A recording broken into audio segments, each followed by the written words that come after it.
Yes students, next I'll discuss with you here the Bohr-Bury scheme.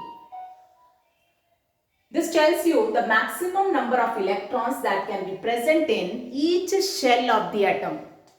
Maximum number of electrons that can be present in each shell of the atom, that is given by Bohr-Bury scheme. Okay, so first rule, maximum number of electrons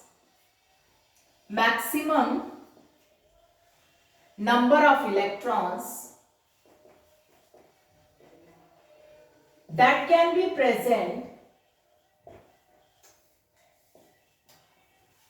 in nth shell of the atom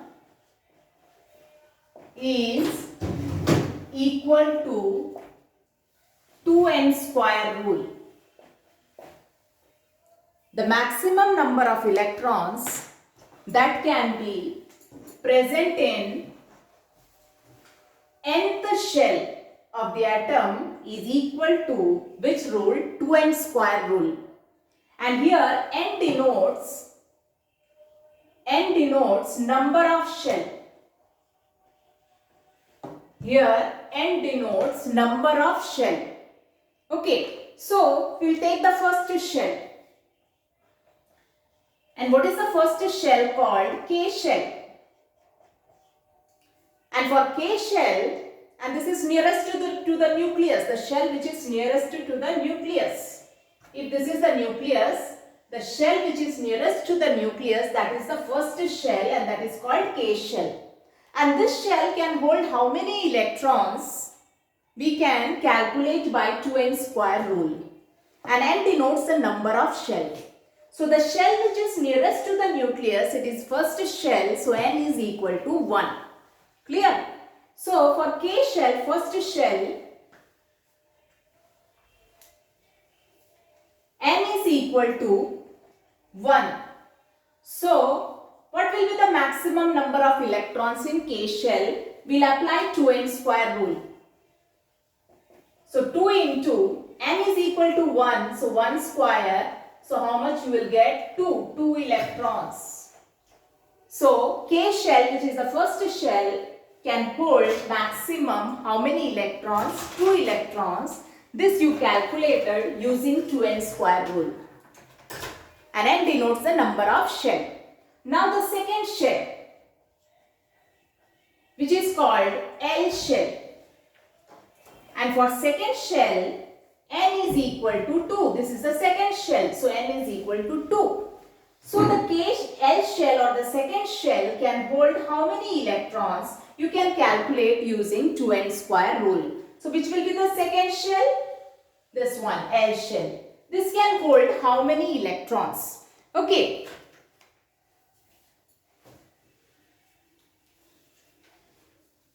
So 2 into, here n is equal to 2, so 2 square, 2 2s are 4, 4 2s are 8. So maximum how many electrons it can hold? The second shell, 8 electrons. Next comes the third shell, K L M shell. The third shell is called the M shell. Here n is equal to 3. So how many electrons it can hold? We can calculate using 2n square rule. And n is equal to 3. So 2 into 3 square. 3 3s are 9. 9 2s are 18. So maximum how many electrons? The third shell, that is M shell, can hold, that is 18 electrons. Then the fourth shell,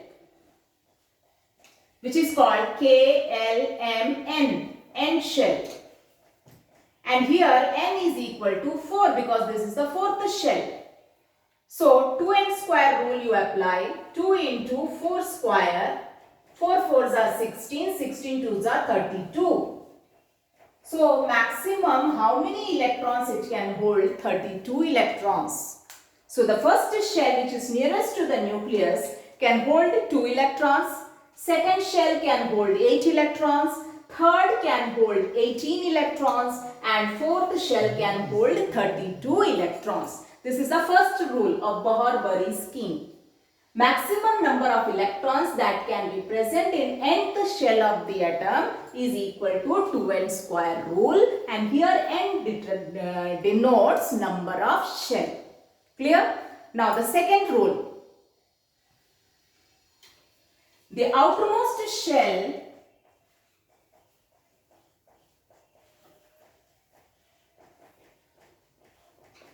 cannot accommodate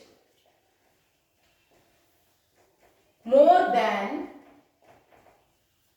8 electrons, even if the first rule is violated.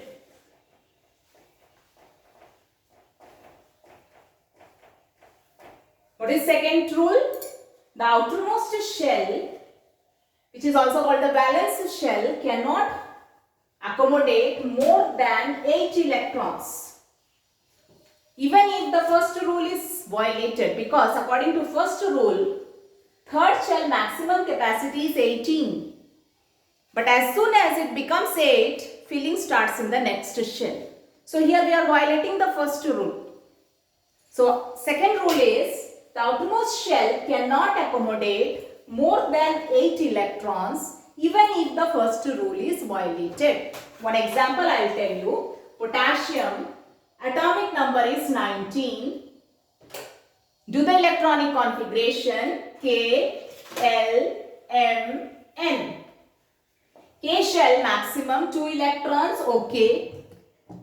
L shell maximum 8 electrons, okay. 8 plus 2, 10. How many electrons left? 9. So the M shell, you cannot keep 9 electrons in the M shell. As soon as it becomes 8, filling starts in the next shell. So the outermost shell cannot have more than 8 electrons. After 8 plus 2, 10. What is left? 9 electrons, and M shell maximum capacity according to first rule is 18 electrons. So 9th electron you should place in the M shell. But according to second rule, the outermost shell cannot have more than 8 electrons, even if the first rule is violated. So as soon as it becomes 8 electrons, the electron which is left, that will go to the next shell. So the configuration becomes 2, 8, 8, 1. Okay. So this is the second rule in Bohr-Bury scheme. Now third rule.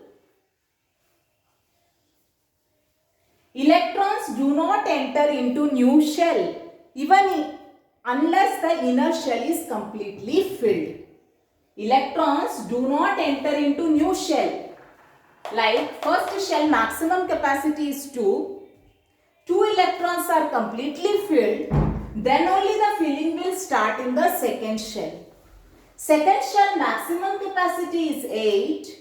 8 electrons will be filled in the L shell. Then only the next shell will be filled. So your third rule is electrons do not enter into a new shell unless the inner shell is completely filled. This is the third rule. Okay. So, I am writing here.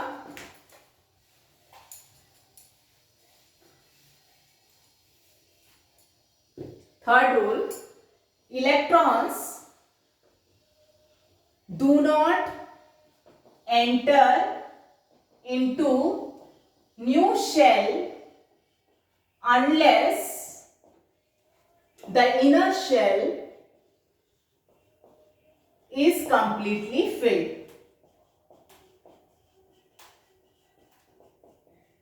So these are the 3 rules of Bohr-Bury scheme for distribution of electrons.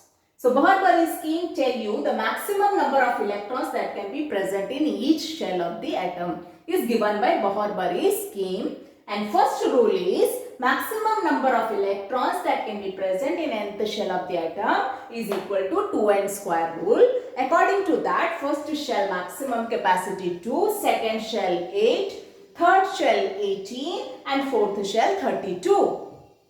But what is your second rule? The outermost shell cannot accommodate or cannot have more than, cannot have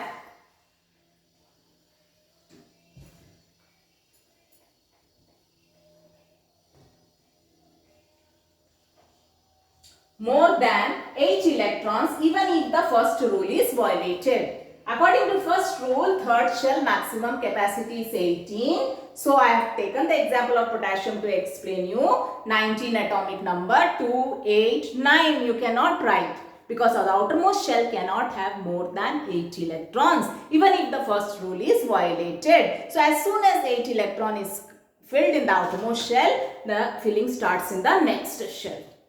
Okay, and third rule, electrons do not enter into new shell unless the inner shell is completely filled. Okay.